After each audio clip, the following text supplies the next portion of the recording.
नवी मुंबईतील तळोजासह इतर ठिकाणी सिडकोने निर्मित केलेल्या गृहसंकुलात आजही भीषण पाणी टंचाई असून नागरिकांना याचा प्रचंड त्रास सहन करावा लागतोय।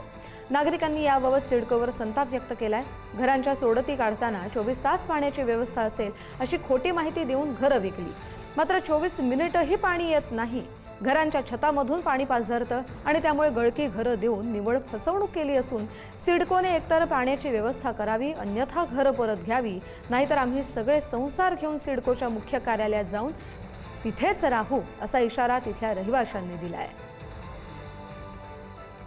या संदर्भातले अधिकचा अपडेट घेऊया आपले प्रतिनिधी प्रमोद पाटील यांच्याकडून। प्रमोद, नक्कीच आपण बघत असलं कस्तुरी दरवर्षीप्रमाणे सिडको अनेक घरांची निर्मिती करते, घरे विकते, मात्र ज्या प्राथमिक सुविधा हव्यात, ज्या मुख्य सुविधा हव्यात, पाण्याची व्यवस्था असावीत, रस्ते असावेत, अशा प्रकारच्या ज्या सुविधा हव्यात त्या मात्र सिडको कुठेतरी देताना दिसत नाहीये आणि त्याचा संताप आता आपल्याला पाहायला मिळतोय। खारघर नवी मुंबई मधील तळोजा परिसरामध्ये अशा अनेक सोसायटी ज्या सिडकोने बांधलेल्या आहेत, त्या प्रत्येक सोसायटीमध्ये आपण जर पाहायला जाल तर 2 ते 3 दिवसांनी 1 ते 2 तास पाणी, कधी कधी 15 मिनिटंही पाणी मिळतं आणि त्यामुळे इथल्या रहिवाशांना बाथरूमला जाण्यासाठीही पाण्याची व्यवस्था नाही, अशा प्रकारची गंभीर स्थिती इथे म्हणावी लागेल। म्हणजे घरांचं स्वप्न पाहणाऱ्या रहिवाशांनी घर कुठेतरी इकडून तिकडून पैसे गोळा करावेत आणि घर घ्यावं आणि त्या घरामध्ये जर पाणीच नसेल तर त्या घरामध्ये राहायचं कसं, असा प्रकारचा जो प्रश्न या निमित्ताने उपस्थित होतोय। तळोजा फेज 3 मधील ही गंभीर स्थिती आपल्याला पाहायला मिळते। आनंद सागर या सोसायटीमध्ये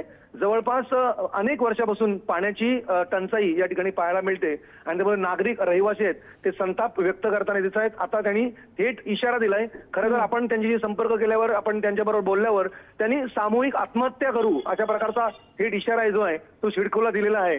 जर पाण्याची लवकर व्यवस्था झाली नाही तर सिडको कार्यालयामध्येही संसार घेऊ अशा प्रकारच्याही संतप्त आणि उद्विग्न प्रतिक्रिया देताना त्यामुळे यावर काहीतरी तातडीने उपाययोजना केल्या जाव्यात हीच मागणी आहे। धन्यवाद प्रमोद दिलेल्या माहितीसाठी।